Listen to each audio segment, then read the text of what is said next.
Well, thanks for staying with us on Morning Express this morning. Conversations pertaining to the 2025 budget, which is in deficit, and the federal government's resolve to turn to the local markets to fund that deficit. A bill to take the airwaves now. Our next guest is a financial analyst who joins us via phone call this morning. I know him as the renowned Agba Wilson Agba. Good morning to you, Mr. Agba, and welcome to the program. Thank you very much. The name is actually Agaba Agaba Wilson. Wilson Agaba. Thank you very much. Agaba Square, the renowned Agaba Square. Welcome to the program, sir. Thank you very much. Now, sir, talk to us. The 2025 budget is in deficit, but the worrying statistics is that we might have two budgets running concurrently. It's never happened in Nigeria's history. One man who made it a duty to ensure that we stick to the January to December budget cycle is supposed to be interred today. How do we remember such a decision in light of our current reality? Talk to us, sir. Well, first of all, we need to agree that Nigeria is a place where impossibility is never in our dictionary. And that is due in part to our peculiarity and also to the attitude of our leaders to critical issues. And that's on the one side. It's not totally condemnable. These are things that can happen even in small organizations. Talk more of a complete country. But then, all I always say is, why is this happening? What is the lesson for us? And how can we take advantage of what is happening? If we are able to always answer this question in every situation, I think that Nigeria will move forward. Why did we have the budget running up until this time? Is it that we were unable to collect the necessary revenue and to fund the required expenses, budgetary allocation and all of that? And if we were unable to collect the revenue, why? If we are unable to raise the funds, why? And if we raise the fund, what delays the implementation of the budget? What could we have done instead of almost running another budget concurrently with the... I remember the 2024 budget ran up until about May of this year. Why did it happen? This is what we do in every working system, in science and in business, in management. You look at why things happen, how they happen, where it happened, when it happened. How could it have been done better? What are the alternatives? What did you do wrong? How can we avoid it in the future? If we always ask this question, I'm okay with it, because we are humans. We can make errors. We can take decisions based on information that were not solid, and as a result leading to other things. But my problem is always when we are not asking the right questions. Quite interestingly, you have given us the direction to ask the right questions now. Now, when I looked at the statistics from the Debt Management Office, one thing that caught my eye is the fact that Nigeria's debt stock is on a steep increase. As of May 2025, like you rightly said, our total debt stood at 74.9 trillion naira. Now, this, by interpretation, has put part of the funding for infrastructural projects, which is the capital component of the 2025 budget, in danger. Now, the federal government's response to that is that it will turn to the local markets to fund this deficit. When I look at the local markets, I don't know, but you could tell us better which ones might rescue us. Because even from the GDP reports, it's saying the servicing sector is the one pushing the economy, that our production on the local stage still leaves a lot to be desired. What do you make of this, Mr. Agaba? Well, first, I remember something when you were talking about the last year's budget and our debt stock. And I want to call your attention to the floating of the naira. The floating of the naira, affected our foreign debt, which was denominated in the dollar. So you remember before 2023, we were subsidizing the dollar on the one side, and it was at 460 to a naira, 460 naira to a dollar, sorry. And at that time, if we were owing $1 million to any entity outside of Nigeria, we would be needing 460 million naira to pay back. But once we now have naira at 1,500, it means we'll need 1.5 billion to pay $1 million. So that will naturally increase our debt standing in naira. Now I'm going to looking into the local markets to fund the budget deficit. Yes, I think that can be done. It's also a good thing because this will help to develop the local market, and it will turn our attention to our local economy in some ways. Because for you to raise money from the local market has to be doing well to be able to give you the money. And if I'm in service business, for instance, and I'm going to be giving money to the government knows well to ensure that my business is also doing well. And by the time the government is paying back, it gives some stability to the local businesses also. And that will develop the local business and also make it attractive to foreign investors.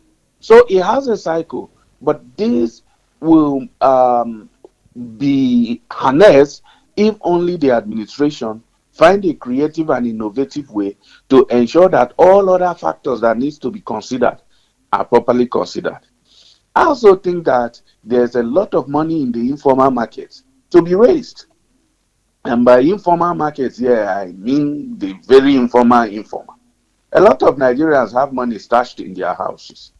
And I know people know this. If the government finds a creative way to get that money into the system, it's going to help the economy. So it's not a bad idea, and I think it's feasible. There are a lot of money in the Nigerian market. There's a lot of money in the informal market that are not channeled into the system, which is one of the reasons the former administration gave for the rebranding of the Naira, the drive towards e-banking and all of that. But this administration has been giving mixed feelings about driving towards the e-economy, getting everybody to put their money in the financial system and all of that. That hasn't been like a focus of this administration, in my opinion, based on the policies. You are charging more on electronic transfer. You are making it more difficult for people to put money in the bank and all of that. So that, for me, is not in line with that drive. But if we drive that, then every money in the pots, in the villages, and in people's drawers will get into the system. And the more money we have in the system, the more money available for the development of the economy. And then you mentioned issue about the production or the real sector not having much to be desired. The truth is that the current economic situation does not really encourage production.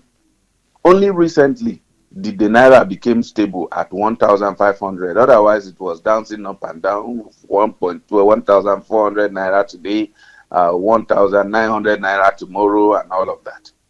At the point, no business could actually do a financial forecast to determine where to invest, when to invest, and how to invest. But now maybe they can begin to think about that. Then you talk of cost of production. And that will lead us to issues like fuel prices. It will lead us to issues like cost of hire. It will lead us to issues of distribution cost, issues of raw materials and all of that. So you see the farm crisis is disrupting any production that deals with raw materials that come from the farm. You see the insecurity is disrupting any distribution that involves the use of road. Then you see a lot of other factors within the economy is making it unpalatable for productions to happen in Nigeria. See the tax system, which is one thing I want to commend this administration for coming up with some of the items on the tax reform bill, which are very, very good. They kind of streamline the taxation of the businesses and all of that. So it leaves more to be desired because we need to do more in order to encourage production. And then at the end of the day, any company that is into production wants to make sure that they are able to sell at a profit. Where your cost of production already is higher than the price at which the market you want to serve can afford, what's the essence of production? This is the reason you saw manufacturing companies exiting the economy. They saw that it is easier to go to another economy, manufacture there, and even export to Nigeria and sell at a cheaper rate than manufacturing in Nigeria. So those are the reasons. From the financial perspective, and I have mentioned other factors that may have been contributing to the bad performance, so to say, of the manufacturing sector. Now, when we look at the numbers involved, we're told that the 2025 budget is in a danger of a deficit worth 13 trillion naira. How much of a danger does this pose to infrastructure development and the risk of economic stability? Well, this is not nice to hear for those who are familiar with economics, but I also need to make it plain so that we can understand. When we say a budget is actually literally a forecast of how you want to make money and spend it. Only that in the terms of government, it is usually tailored towards an objective that the country needs to achieve. So let's say Nigeria as a developing country we want to achieve industrialization. We have currently a problem of insecurity, so we want to ensure security of life and property. So we have infrastructural deficit. So we want to ensure that we move from point A to point B in our infrastructural development pursuit. Now, when we have deficit in our budget, it means we project that we'll be unable to raise enough money to cover what we want to do within that budget year. Where we fail to raise that money as projected, then it means we won't be able to do as much as we have projected that we can do. That's the basic and layman meaning to it. So if we are unable to meet the amount projected, which is what we are calling budget deficit, it simply means that the money that we can legitimately raise using our capacity is not enough to cover the amount we have projected we are going to spend. So we are going to borrow to cover that. So if we don't find enough to borrow, what it simply means is that we won't be able to achieve what we want to do in terms of our spending. And that means if it's infrastructure we have projected, we are going to do 13,000 kilometers of road, and we don't have enough money, we might end up doing maybe 3,000 or 5,000, depending on what we have allocated to it. Those are the direct implications. However, I would like to digress a little bit. We do have a lot of inefficiency in our public spending. Take, for instance, when we award contracts, a lot of money goes into the things that are not tangible, that have no bearing on the development of the life of the people. We have something called project flag off. Millions go into this just to get dignitaries to go to that place and to go and sing praises and talk all the talks and all of that. Those money could have been put into other things that will make meanings in the life of Nigerians. And then we get to a point, maybe we manage to finish the project, we now spend another amount of money to get dignitaries to gather there just to cut the ribbons. These are excessive spending. Then why do we have public officers driving 4 SUVs? The minister has his convoy. The chief of staff have his convoy, this one has convoy, SSA have convoy, and all these things are inefficiencies in the system. And this is not just happening at the federal level, it is replicated across states. And if by God's grace we get the local government autonomy through, you are going to see local government chairman doing the same thing. A lot of wastages in the system. And if we streamline these things, it is going to free up a lot of resources for us to put in the actual developmental projects. And then we need to also streamline contract award. Competent company needs to bid directly and get this contract. We have a lot of things happening in the contract award sphere when it comes to government. We all know this. We can streamline it. And then a lot of kickbacks and all of that, making companies who get this contract to put only very little in the contract itself. All boils down to what we call corruption. If we could reduce corruption by only 10%, you'll be amazed what we can do in 4 years. Now, Mr. Wilson, before we move on to the next item on our discourse, in closing, in conversations to the budget, what are alternatives in funding? What are our alternatives? Because it seems as though financial experts like yourself are warning against the dangers of incurring more debts, but the current government is beating their drums on having been able to repay some of the COVID-19 loan owed to IMF and talking about how much creditworthy we are as a country. So in alternatives, in funding this budget, can we consider borrowing more? I think that if Nigeria was my company, so to say, I will have two alternatives, and I'll consider alternative one first. One, cut unnecessary cost. Cut unnecessary cost. And we all know what I mean by that.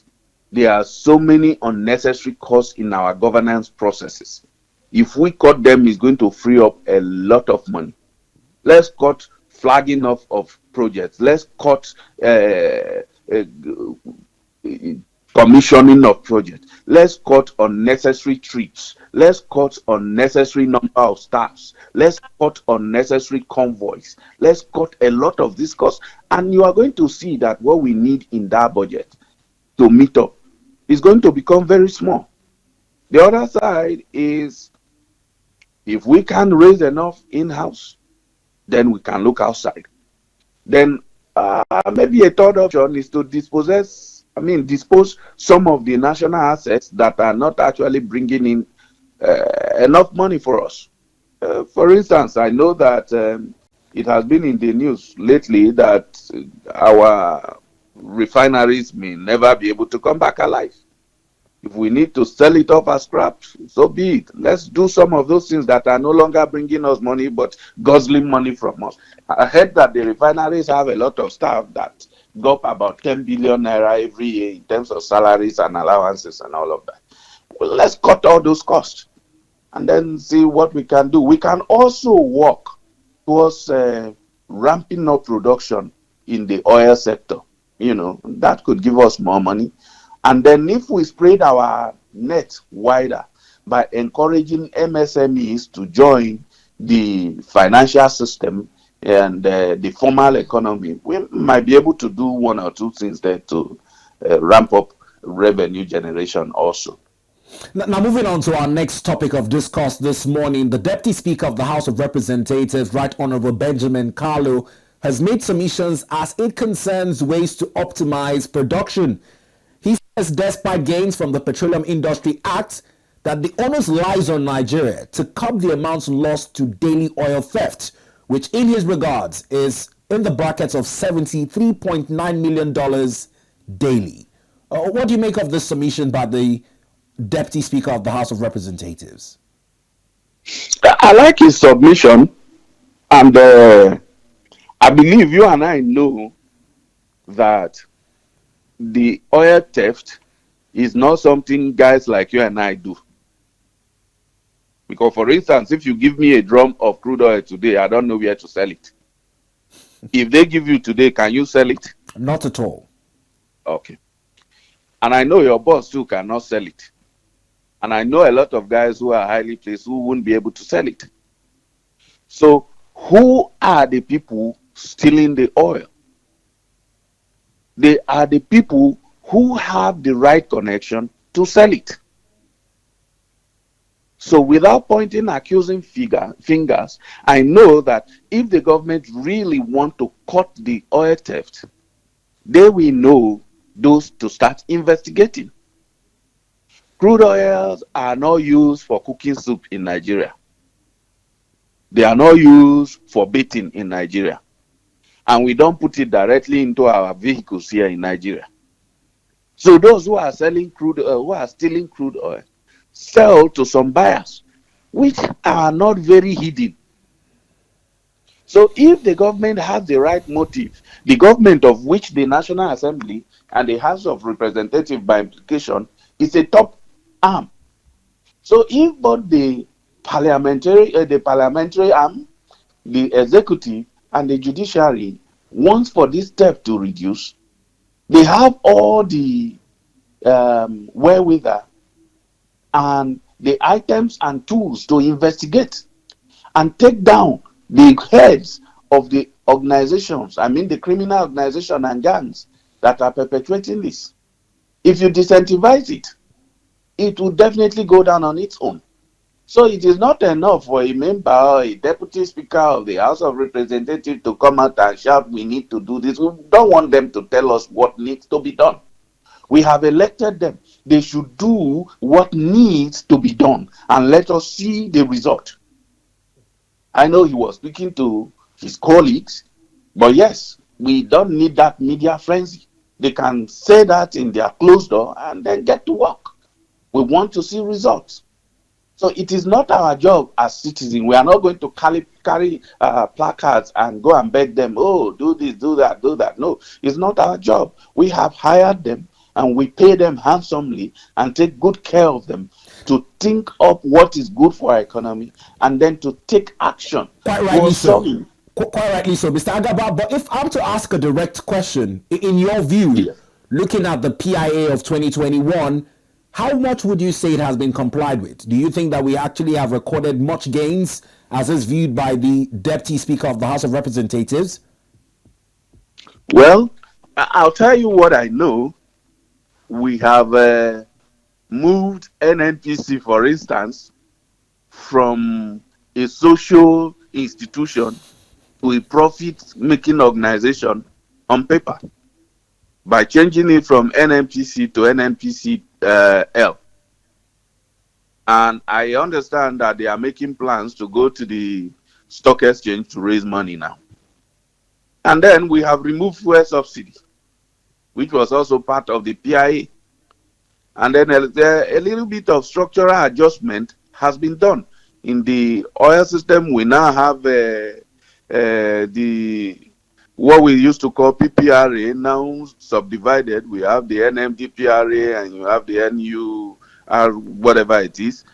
And NMDPRA. we have done, yeah, exactly. So we have made this adjustment. The other things to follow, I think the wheel of the federal government grinds slowly. Let's put it that way. I wish that we could move faster, gas development and all other components of the, crude oil aspect. I expected that it will move faster, but, we are moving a bit at a snail's speed. Well, I hope that things get better. I also hope well too. Now, in closing, before I let you go, the joy of this conversation is better had when we have more viewership. Our last talking point is on the cost of pay TV in Nigeria, as it were. Last year, the FCCPC, the National Assembly, all had much to say in terms of restraining an increase in tariff. Despite their efforts, some pay TV organizations went ahead with their plots. Now, Nigerians, in reacting to this, have chose to boycott some of these services, turning on the alternative to streaming services and mobile viewing. How would you judge this from the perspective of our purchasing power as a people, and how much can be done to intervene in such tariff hikes? Well, you see, To some extent, in some non-critical areas, I believe in democratizing the market. Let the market dictate. You know, the simple law of economy says that if supply is higher than demand, then price will go down. And if demand is higher than supply, then price will go up. And if you flip it, you say if price goes up, demand will reduce. And if price goes down, demand will increase. Increase. And that's what the pay TV companies are seeing. I have been of the opinion since that there are certain things they do that will eventually have implication for them. For instance, you organize bouquets that are determined by you, and you tell me to pay for those bouquets. And if the channels of my interest are in a higher bouquet, then I need to pay all the way to that bouquet in order for me to watch it. And is entertainment my priority? I have food first, I have health, and I have other things before I come to entertainment. I can choose to cut it. So they refuse to do that. So they force you to watch the ones you can afford. Why don't I have my sport bouquet? Why don't I have my news bouquet? Why don't I have my movie bouquet and all of those things separately so that I can choose the one I want and pay for that one? Why must I have to watch certain channels that are doing operas and soap operas and the rest? I have them in my bouquet because I want to watch sport. You know, it's like forcing me to buy the things I don't need. It's like telling me before you buy a Mercedes Benz, oh, sorry for bringing that ad up, forcing me before I buy a luxury car, I have to buy all the other economy cars before I use my luxury car. It doesn't work. People didn't like that. Then we have issue of electricity.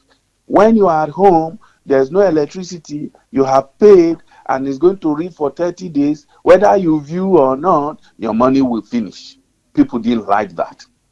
And then, these organizations have refused to listen to the yearnings of their customers. What then happened? Social media came. And as social media came, entertainment started moving to social media. First, we were getting information. Then we started making skits. Then full movies are now posted on social media just to get views and so that those who made it get paid. So what do you think people will do? We already have data on our phone. And so we watch what is presented to us. And the algorithm of this system is so robust that it shows you the things you watch. So I just watch a skit that I like. They show me another skit that is like it. And before you know it, you are on social media the whole day, watching different things. And you feel satisfied with what you're watching. So you can go to a home now and you see 5, 10 people sitting down. All of them are on their phone. And the TV is on. Nobody even watches the TV. So what does that say to you? The business for pay TV is almost gone. And you know the bad part? I saw data about how there are 41 million homes in Nigeria and about 26 million of these homes have TV and all of that. Nobody is telling you how many of those TVs are smart TVs. Exactly. That's another angle to And, the conversation. and since they are smart TVs, I can do my social media on my smart TV. That means all I need to do is drop my phone and move to a larger screen. Still doing same social media. And sports, which used to be the reason people subscribe to higher bouquet with all this pay TV, the owners of this sports competition now know that they can reach a larger audience on the internet by selling the program directly than to give contractors who go and bacanize it and sell at exorbitant prices. What they want is more viewers. So you have channels on the internet where you can watch football matches. You can watch any kind of sport you want. At most, you pay a small, tiny amount, pay per view. By view, yeah. So I'm going to watch a particular game and I just pay 200 naira and I watch. Why should I pay 20,000 that I will not watch most of the games? So these things are counting against the pay TV people. And as more internet penetration happens, they are going to lose more market. If they want my advice, I'll give them one advice for free. They should remodel. And by remodel, I think that they should make their product, and they should retarget their product to the mass market. By the mass market, I mean, you want to retarget it to those who are unable to buy data. So you are going to price it small so that many people are going to adopt it. So people are now, if I can't buy data to watch all the movies I need to have to watch all the skits on social media and all of that, I pay for your pay TV.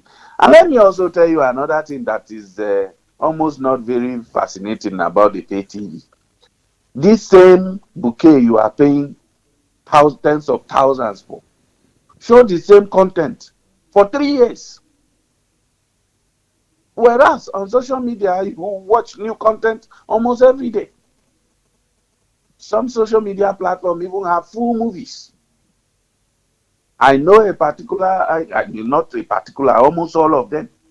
They show you movies for their movie channel. They show you movies that have been there for 5 years, 6 years, and they are old movies, and they can't even find newer old movies to show you.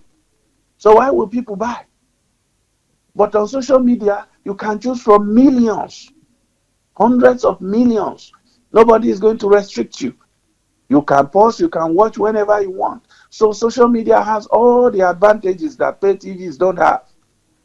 The only thing left for pay TV now is to appeal to those who are unable to afford internet data. That's the only market for them. All right, Mr. Agaba, for the benefit of our viewers at home, we'd also look at some of the infographics that we're provided with for this conversation in particular, and some of the platforms that have suffered quite the amount of losses in subscribers. Now, earlier on in our review, we looked at infographics as credited to The Guardian. A little closer look at the infographics on screen. It says between March 2023 and March 2025, MultiChoice lost 1.4 million subscribers in Nigeria alone.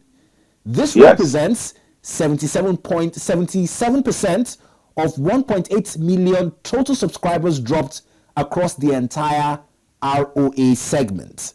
Whilst this is happening, some telecom subscribers made 2.3 trillion naira from data in the last 15 months ending March 2025. Now, it's also coming at a time when there's been a purported hike in data tariff. How do we explain this choice of Nigerians? Whilst data is becoming more expensive, they can at least cope with these expenses as against having to cope with the expenses of dealing with higher bouquets like you brilliantly captured it earlier. What does this portend for the telcos, and how can the Nigerian telecommunications sector tap into this? Okay, now let's start with the demographics. This generation that are mostly on the internet, that constitute 60% of Nigerians, according to the last demographic analysis I looked at, don't like confinement. The Gen Z and the generation after them, they don't like confinement. They also lack patience. They can't wait. They want what they want, and they want it now. And they don't like for you to give them to tell them what to watch and when to watch. They want to choose what they want to watch, how they watch it, where they watch it, when they watch it. Pay TV does not give them that freedom, but social media does. So they can control what they watch over there. They are not restricted by what you show them on pay TV. That's on the one side. On the other side is the mobility of the social media. I can go for a work interview, and while I'm waiting, I can be watching something. Can I carry my TV along? I can be on a trip and I'll be watching. Can I carry my TV along? I cannot. So all of these things are affecting them. And so the other part is, why would a Nigerian pay for higher data than to pay for subscription? I have talked about mobility. If I pay for subscription, I cannot carry it around. So You know, why should I pay? Secondly, electricity issue. Even when I'm at home, there's no electricity and I cannot use my TV. But if I went to work, I could have charged my power bank and that will power my phone at home and I can watch all night. Then is the issue of content again. Content that people have watched over and over and over and over again. They won't watch it. Now, let me ask you a simple question. Would you buy a particular tablet for headache for 5 naira if it doesn't cure your headache? Or would you rather spend 50 naira to buy the tablet that cures your headache? People want effective solution. So if the cheaper option is not effective, they would rather pay higher for the one that is effective. That is what is happening. And the telecommunication companies can actually tap into this. I've seen one of them have already started offering unlimited data. True unlimited data where you pay a certain amount, a certain fixed amount, and then you can use your data for whatever you're using for throughout the month. This is something I think the telecommunication company should look into, and this is going to earn them some form of, stability in terms of income. So you know that in this month I'm going to earn this, and it's usually in advance. So that's a way to get money ahead of time. But if we are doing the pay as you go, I do my 5 gig and when it finishes, I buy another one. Yes, we tend to mine the data. But the question is there not redundancy in their infrastructural installation? Who pays for the redundancy? The things we don't buy. So they can tap into these unlimited services, allowing them to raise money ahead of time. So imagine, I know one of them is offering unlimited data for a particular bandwidth of about 20 megahertz per second download speed or something for 30,000. So imagine you have 1 million of such subscribers that pays you 30,000 naira at the beginning of the month for a service you have not rendered. They are more or less giving you funds to run your business for free for 30 days, which cost a lot of money to raise in the market. So they can tap into this, and it can help them to develop their infrastructure to even serve the people better and more people. Well, you're spoken like a true consultant in the sector. But in closing, let's shift focus to one of the international stories making our conversation this morning, and it's on the position of the United States of America as it concerns travelers. There have been several visa restrictions. In fact, they're also threatening a lifetime ban for those who overstay the 3 months validity period that is now in vogue for Nigerians and other travelers coming into the US. It seems as though President Donald Trump is looking to go beyond his tariff wars to also stifle the traveling opportunities for immigrants coming into the US. What do you make of this development? Well, I'm not surprised at what Donald Trump is doing, because I have followed Donald Trump for quite some time, and he has been consistent in his message. He kept saying that America should focus on America and Americans. Whatever that means, I don't care, because, of course, this is somebody that thinks for and in favor of his country. I wish Africans can do that also. Why do we cry foul anytime America calls about visas and all of that and all of that? It is simply because our countries are not being run well by our leaders. If our countries are being run well by our leaders, we only seek to go out there for leisure. Let's go and see how other parts of the world look like. If we have jobs here, if we are well paid, if our standard of living is good, if our cost of living is manageable, nobody wants to go into a place where you are labeled immigrant. Donald Trump has consistently said he's going to make America better for Americans. And he has consistently said that they will not allow people who don't add value to the system to come into the system. And he's doing all of that right now. It's his right. And if I were him, truly, I would not care how any other country or citizens of other countries think. This will have implication for us only because we need to get out of our own country as a form of relief. If we were actually looking for value, I don't think America holds all of this value anymore. Technologically, we see China doing a lot of exploit. We see India. We see smaller countries doing a lot of exploit. So if we were looking for technology, whatever kind, there are other countries outside of America that we can go. Are we looking for education? There are other countries that have better educational system than America that we can go to. Well, maybe because we do a lot of sales of crude oil to America. Have we even explored the market that is in Nigeria here in terms of crude product, if we actually refine them? Then to talk about the 54 countries of Africa, who, by the way, most of have signed onto the African Free Trade Zone Agreement.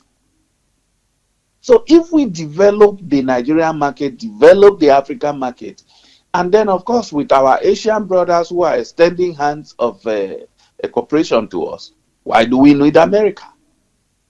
If we are actually looking for values for ourselves in terms of education, in terms of technology, in terms of other, is America our only option? So sometimes I think we major in the minor and minor in the major. For me, banning Nigeria from traveling to America should be a loss to America, not a loss to Nigeria. Now, Mr. Agaba, it's also from this reciprocity laws. Whilst many have looked at it from the diplomatic gap under the President Bola Ahmed Tinubu administration, citing that ever since he came into power, there have been no relationships with the U.S. As it stands, there are no consulars, ambassadors are lacking in this discussion as well. Do you think that it could be better managed? Yeah, it could be better managed. We have had leaders before this one, and our relationship did not go south with the U.S. But I must tell you this, America is a bully. And if you let a bully you too much, you are sort of submitting yourself to the bully. And so leaders who understand this tend to ignore them. You know what? I don't submit plate of food in your house, so do what you may. I'm a sovereign country too, so I'm going to do what I want. We know how the relationship with America under Donald Trump was with the then President Muhammadu Buhari. God bless his soul. America wanted us to lift series from them when they had war with China, and the economic war with China, and China said, look, we are no longer buying your grain. America wants Nigerians to uptake their grain. Meanwhile, home here, we were trying to develop our agriculture. And when the then president said no, America was upset. And there is also another issue in the news now where America is telling Nigeria to offtake over 300,000 Venezuelan deportees in order for them to lift bans from us. And which again we have said no to the Minister of Foreign Affairs. You know, so when a person keeps looking down on you, the only thing you can do as a person in order to regain your own personality is to also tell the person, you know what, do what you may. I don't want you anymore. So I am in between. I'm not for or against how this administration is managing the American relationship. But I also wish and I hope and I advise that all African countries and their leaders begin to have some self-respect, some dignity. Let's not steal our resources to go and put in another. Mr. Agaba, this advice is coming a little too late because we also saw the viral video of African leaders led by the president of Liberia convening for a meeting with President Donald Trump, and many saw a backhanded compliment which he gave the Liberian president based on his understanding of English and his spoken grammar. I don't know if this advice you're giving now will be heeded by the likes of the president of Liberia, who to that backhanded compliment was saying, yes, sir. You know, I watched it and I was telling my wife, I said, what is the meaning of this? Even if my country is made up of 5 people and I am the president of that country, let's say my country is the size of my kitchen or my bedroom, and your country it consists the entire remaining part of the earth. When I meet you as a president, you are president and I am president. It doesn't matter the landmass you control or the number of people, but I lead people. The best compliment I can give to another president as a president is to refer to you as Your Excellency or Mr. President. There's nothing star about it. When you begin to do sir, you have carried all your countrymen and put them beneath this person. And there's a lot of negotiation power in that. Those who read the art of negotiation, they will tell you, if you come to my house, I sit on a bigger seat or a higher seat and give you a lower seat. It gives me negotiation power over you because I'm looking down on you literally, and it's going to affect your confidence. And if I roughen you before you get to me, it's going to make you weak. You are trying to survive by the time you get to me. There are a lot of techniques you can use in negotiation, and the President of America, Donald Trump, as a businessman who understands the art of negotiation, is using it on a lot of people. He humiliates you, he talks down on you, and then at the end of the day, you just give away everything. Before the president of Liberia went there, we had the president of South Africa who went there also to mess himself up. Why do we keep running to these people? Why can't they come and visit us? If you want to have a conversation with me, Mr. President, sir, our country is open to you. Come and visit. When you go visit, you lose some grounds. The person visiting always lose some grounds. So Africans need to understand this, but because we are used to carrying cap in our hand to go and beg for arms, look for grants, look for this. But God has given us all the mineral resources, the human resources, and everything we need here.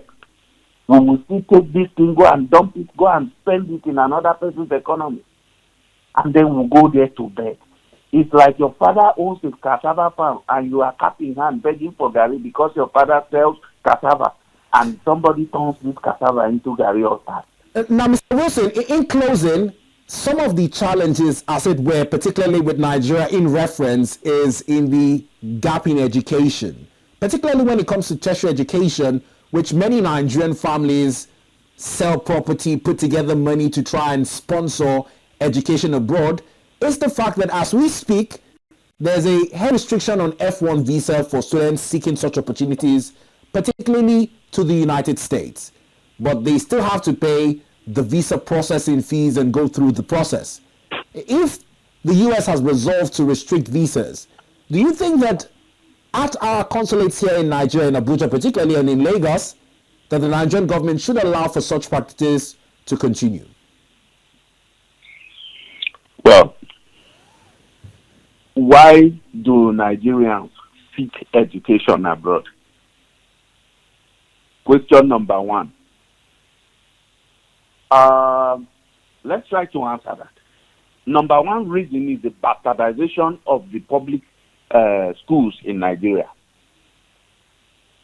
And when I say bastardization, we have refused to build its physical infrastructure and the intangible infrastructures. The Nigerian educational system, thankfully enough, I am somebody from that sector also. I started in that sector. I still do a lot of things in that sector. It's my first love. It's going to continue to be in my place of home. You know, I'm a trained teacher. I have an NCE and I have a BSc Ed, so I know education very well. And one of the things I can tell you is that we are still running the curriculum that our colonial masters drew for us. And what was the objective of that curriculum? To prepare clerks, administrators, messengers, interpreters. So that sort of curriculum teaches us what is. So we are able to learn and regurgitate. Our curriculum have not taught us how to learn. It teaches us what to learn. And those things are no longer applicable in today's labor market. That is why I tell people that the problem of Nigerian graduates is not unemployment, but unemployability. The skills they gave to you from school is not suitable to today's internationalized labor market. Today's labor market demands doing skills. Doing skill. It does not have patience, because if you don't do now, by tomorrow you may not be relevant. Our school skill doesn't teach that. Two, our labor market preference, undue preference for certificates that carries another country. So you go for a job interview today, you have an MBA in finance and investment, for instance, from maybe you and somebody else have an MBA finance and investment from an unknown university somewhere in the UK. They will give the person from the UK some priority over you. So that is driving the demand for all of these things. If our leaders will sit down and say, come, what are the challenges we have in Nigeria as a country? Let's now design an education system that produces the human capacity we need to solve this problem. You will see that Nigerians don't need to go abroad, because most of them go abroad, get this certificate, come back here to look for work. All right, Mr. Agaba Wilson Agaba, I must thank you. We've come full circle. This is as much as time will permit for us to converse on these issues. But I must once again appreciate you for your objectivity to the discourse. Thank you very much.